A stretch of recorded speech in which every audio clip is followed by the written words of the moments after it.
ನಾಳೆಯಿಂದ ರೇಣುಕಾಸ್ವಾಮಿ ಕೊಲೆ ಕೇಸ್ನ ಟ್ರಯಲ್ ಆರಂಭವಾಗ್ತಾ ಇದೆ. ನಾಳಿನ ವಿಚಾರಣೆಗೆ ಎಸ್ಪಿಪಿ ಮತ್ತು ತಂಡದಿಂದ ಸಿದ್ಧತೆ ನಡೀತಾ ಇದೆ. ಇಲ್ಲಿ ಶೆಡ್ ಸೇರಿದಂತೆ ಘಟನೆಯ ಸ್ಥಳಗಳನ್ನು ಪರಿಶೀಲನೆ ಮಾಡಿದೆ ಎಸ್ಪಿಪಿ ತಂಡ.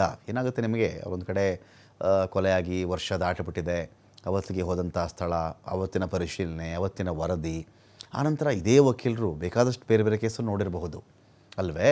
ಇವರೇನು ಮಾಡ್ತಾರೆ, ಒಂದು ತಂಡವಾಗಿ ಆ ಘಟನಾ ಸ್ಥಳಗಳಿಗೆ ಮತ್ತೆ ಹೋಗ್ತಾರೆ. ಅದು ರಿಕಾಲ್ ಆಗಬೇಕು ಅವ್ರಿಗೆ. ಆ ಘಟನಾ ಸ್ಥಳ ಎಲ್ಲವನ್ನು ಕೂಡ ಅಲ್ಲಿ ಇರೋದಕ್ಕೆ ತಾಳೆ ಆಗ್ತಾ ಇದೆಯಾ, ಹೋಲಿಕೆ ಆಗ್ತಾ ಇದೆಯಾ, ಆ ಸ್ಥಳ, ರಕ್ತದ ಕಲೆ, ಶೂ, ಬಟ್ಟೆಗಳ ಮೇಲಿದ್ದಂಥ ವಿಚಾರಗಳು, ಯಾವ ಪರಿಶೀಲನೆ ಮಾಡಿದ್ರು, ಎಷ್ಟು ಹೊತ್ತಿಗೆ ಪರಿಶೀಲನೆ ಮಾಡಿದ್ರು, ಆ ಶೆಡ್ ಹೇಗಿತ್ತು, ಅದ್ಯಾವುದೋ ಅಲ್ಲಿ ರಂಬೆ ಸಿಕ್ತು, ಹಗ್ಗ ಸಿಕ್ತು, ಇವೆಲ್ಲ ಮಣ್ಣಲ್ಲಿ ರಕ್ತದ ಕಲೆ ಸಿಕ್ತು, ಇದೆಲ್ಲ ಇರುತ್ತಲ್ಲ.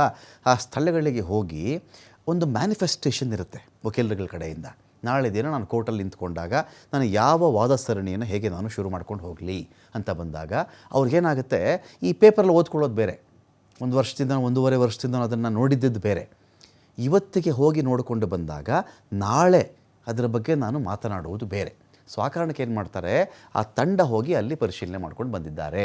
ಎಸ್ಪಿಪಿ ಪ್ರಸನ್ನಕುಮಾರ್, ತನಿಖಾಧಿಕಾರಿ ಎಸಿಪಿ ಚಂದನ್, ಸಹಾಯಕ ಎಸ್ಪಿಪಿ ಸಚಿನ್ ಅವರಿಂದ ಸ್ಥಳಗಳ ಪರಿಶೀಲನೆ ಒಂದು ಕಡೆ ಆಗಿದೆ. ಎಲ್ಲರೂ ಹೋಗಿ ಬಂದಿದ್ದಾರೆ ಇವರು ಅಂತ ಹೇಳಿದ್ರೆ, ಪಟ್ಟಣಗೆರೆ ಶೆಡ್ಡು, ರೇಣುಕಾಸ್ವಾಮಿ ಮೇಲೆ ಹಲ್ಲೆ ನಡೆದಿದ್ದಂಥ ಜಾಗ ಅಂತ ಹೇಳಲಾಗಿದೆ.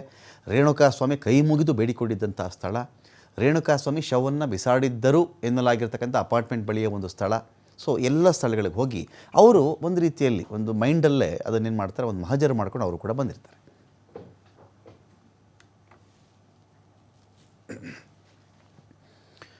ಪರಪ್ಪನಗ್ರಹಾರಕ್ಕೆ ಡಿಜಿ ಅಲೋಕ್ ಕುಮಾರ್ ಭೇಟಿ ಕೊಟ್ಟಿದ್ದಾರೆ. ಭೇಟಿ ವೇಳೆಯಲ್ಲಿ ಅಲೋಕ್ ಕುಮಾರ್ ಜೊತೆ ದರ್ಶನ್ ಮಾತುಕತೆ ನಡೆಸಿದ್ದಾರೆ. ಇಲ್ಲಿ ಅಲೋಕ್ ಕುಮಾರ್ ಅವರು ಆ ಕಾರಾಗೃಹಗಳ ಒಂದು ಇನ್ಚಾರ್ಜ್ ತೆಗೆದುಕೊಳ್ತಾ ಇದ್ದಂತೆ ಮಾಡ್ತಿರೋ ಕೆಲಸ ಏನು ಅಂತ ಹೇಳಿದ್ರೆ, ಕಾರಾಗೃಹಗಳ ವ್ಯವಸ್ಥೆಯನ್ನು ಸುಧಾರಿಸಬೇಕು ಅಂಥೇಳಿ, ವ್ಯವಸ್ಥೆಯಲ್ಲಿ ಮೊಬೈಲ್ ವಿಚಾರಣ, ಇನ್ನೊಂದು ವಿಚಾರಣ ಎಲ್ಲವನ್ನು ಸುಧಾರಣೆ ಮಾಡಬೇಕು ಅಂತೇಳಿ ಹೊರಟಿದ್ದಾರಲ್ಲಿ.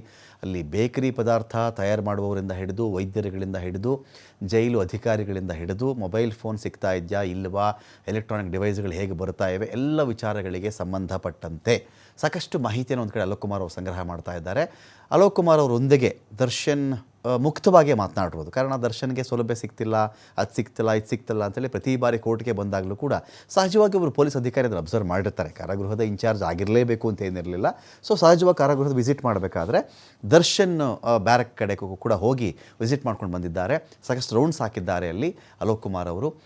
ದರ್ಶನ್ ಮತ್ತು ತಂಡ ಎಲ್ಲಿತ್ತು ಅಲ್ಲಿಗೂ ಕೂಡ ಹೋಗಿದ್ದಾರೆ. ಇದೇ ವೇಳೆ ಅಲೋಕ್ ಕುಮಾರ್ ಅವರೊಂದಿಗೆ ದರ್ಶನ್ ಮುಕ್ತವಾಗಿ ಮಾತನಾಡಿರೋದು. ನಾಳೆಯಿಂದ ಕೋರ್ಟ್ನಲ್ಲಿ ಕೇಸ್ನ ವಿಚಾರಣೆ ಇರುತ್ತೆ, ಅದರ ಬಗ್ಗೆಯೂ ಮಾತಾಡಿದ್ದಾರೆ. ಆದರೆ ಜೈಲಲ್ಲಿ ತಮಗೆ ಇಂಥ ಸಮಸ್ಯೆ ಇದೆ, ಅಂಥ ಸಮಸ್ಯೆ ಇದೆ ಅಂತ ಹೇಳಿ ದರ್ಶನ್ ಏನೂ ಕೂಡ ಹೇಳಿಕೊಂಡಿಲ್ಲ.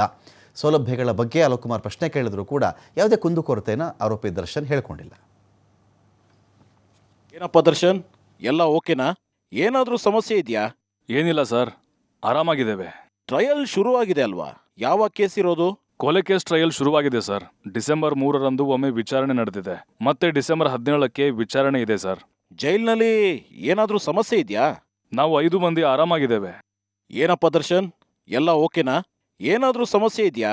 ಏನಿಲ್ಲ ಸರ್, ಆರಾಮಾಗಿದ್ದೇವೆ. ಟ್ರಯಲ್ ಶುರುವಾಗಿದೆ ಅಲ್ವಾ? ಯಾವ ಕೇಸ್ ಇರೋದು? ಕೊಲೆ ಕೇಸ್ ಟ್ರಯಲ್ ಶುರುವಾಗಿದೆ ಸರ್. ಡಿಸೆಂಬರ್ 3ರಂದು ಒಮ್ಮೆ ವಿಚಾರಣೆ ನಡೆದಿದೆ.